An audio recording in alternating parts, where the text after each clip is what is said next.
हो, कुछ भी गिवन हो, कुछ भी कैसा भी ट्रायंगल गिवन हो, हाँ मान लो हमारे पास ये ट्रायंगल है,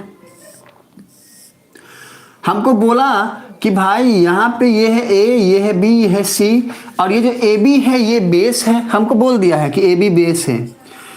तो और हमको चाहिए हाइट।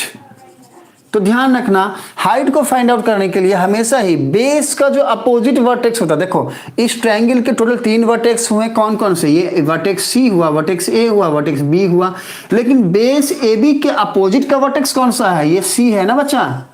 तो हाइट को फाइंड आउट करने के लिए हमेशा ही बेस का अपोजिट वर्टेक्स को पकड़ो और बेस के ऊपर में एक परपेंडिकुलर ड्रॉ कर दो। परपेंडिकुलर का मतलब कि एक ऐसा लाइन ड्रॉ करना है जो इसके ऊपर ड्रॉ हो तो 90 डिग्री का एंगल बनाए, और यही होता है हाइट। हाइट का लॉजिक समझो, हाइट मतलब क्या, अरे भाई ऐसे बेंड है तो हाइट होगा क्या, देखो जैसे मान लो ये बेस है और ये पोल है, तो पोल जब सीधा खड़ा रहेगा तब तो हाइट हम मेजर करेंगे ना। मान लो पोल झुक गया, हाइट देखो, सुनो यहाँ से समझो, देखो ये बेस है, ये हाइट है, देखो ध्यान से, ये वाली लाइन को हम बेस बना के बोल रहे हो, ये लाइन, ये वाला लाइन, हाँ ये हाइट है, ठीक है। तो हाइट के लिए हमने एकदम सीधा स्ट्रेट रखा है बच्चा, इस चीज को देखो ध्यान से समझने की कोशिश करो, देखो देखो देखो, सुनो हम बताते हैं।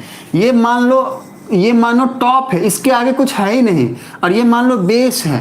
अब ये वाला हमारा मार्कर है, अब इसका हाइट, या फिर रुको बेस को रहने दो, ये देखो बेस जो है ना ऐसा बनाते हैं, ये मान लो बेस है हमारा, देखो सुनो बच्चे, ये मान लो कि बेस है, ये वाला हमारा पोल है या ऑब्जेक्ट है, कुछ भी है, इस बेस पे हमने इस ऑब्जेक्ट को ऐसे रखा, और ये जब स्ट्रेट का मतलब कि ये 90 डिग्री के एंगल बना रहा है, थोड़ा सा भी बेंड नहीं है, तब जाके हमको इसका हाइट पता चल रहा है। लेकिन मान लो ये थोड़ा सा झुका हुआ रहता, तो बातें यहां तक आ रही हैं, देखो ध्यान से यहां तक बातें आ रही है, तो हम सोचते कि यही हाइट है, पर एक्चुअलिटी में इसका हाइट क्या है, देखो ध्यान से, इसका हाइट तो ये है, इसका हाइट तो ये है बच्चा, ये है।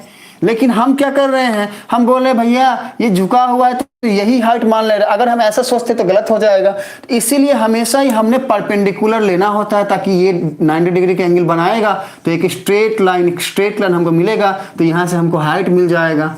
तो वही काम हमने यहाँ किया, बेस के अपोजिट वाले वर्टेक्स से हमने परपेंडिकुलर ड्रॉ किया, और ये जो परपेंडिकुलर हमने ड्रॉ किया यही हो जाएगा हमारा हाइट। अब इसका कुछ भी नाम दे दो, मान लो एफ है तो सी एफ हो जाएगा हमारा हाइट। अब बोलो समझ में आया क्या, अब समझ में आया। तो यहां पर हमने क्या किया है, यहां पर बेस BC था, ट्रायंगल ABC में बेस BC है, हमको चाहिए यहां पे हाइट। हमने बोला भैया तुम बेस BC हो, तुम्हारा अपोजिट वर्टेक्स ये वाला A है, तो तुमसे हमने BC के ऊपर में एक परपेंडिकुलर ड्रॉ किया, और यही जो परपेंडिकुलर AM है यही तो हो गया हाइट किस ट्रायंगल का, ABC ट्रायंगल का। ठीक इसी तरीके से ये जो ट्रायंगल है ना CDB, अरे क्या लिखा है भाई, DBC लिखा है, DBC, इस वाले ट्रायंगल का बेस क्या है, ये भी BC है, और BC जो बेस है, इस वाले बेस का अपोजिट वर्टेक्स हमारा D हो गया। अब हम D से एक परपेंडिकुलर ड्रॉ किए BC के ऊपर में, और यही जो परपेंडिकुलर ड्रॉ किए तो ये जो ND है ना, यही हमारा इस ट्रायंगल का DBC ट्रायंगल का हाइट हो गया। समझ में आया बच्चे? अगर तो फटाफट अप्लाई करो, बोलो यस। कुंदन एंड सारे बच्चे फिर से रिपीट करें या समझ में आ गया? कुंदन समझ में आ गया बच्चा? आप ही के लिए रिपीट किए थे हम, MS कल चलेगा। अच्छा कुंदन बच्चे हम आप ही के लिए रिपीट कर रहे थे, अगर आप ही रिप्लाई करने में लेट करेंगे तो बच्चा हमें कैसा लगेगा आप पता। बेस से परपेंडिकुलर ड्रॉ करेंगे, ओके।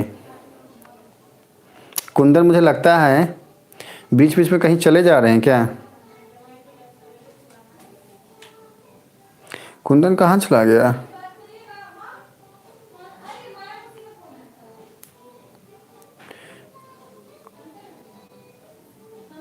ये तो कब का समझा दिए थे सर।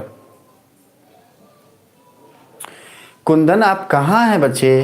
हाँ सर समझ गए, थैंक यू बच्चे, बहुत बहुत धन्यवाद कुंदन। पक्का समझ गए ना बच्चा, या हम फिर से रिपीट करके समझाएं? बोलो आप अगर नहीं समझे, या कोई भी बच्चा अगर नहीं समझा तो बोलो हम रिपीट करके समझाते हैं, लेकिन बस ऐसे ही यस मत बोल देना बच्चे। समझ गए ना बच्चा? कुंदन आप समझ गए ना?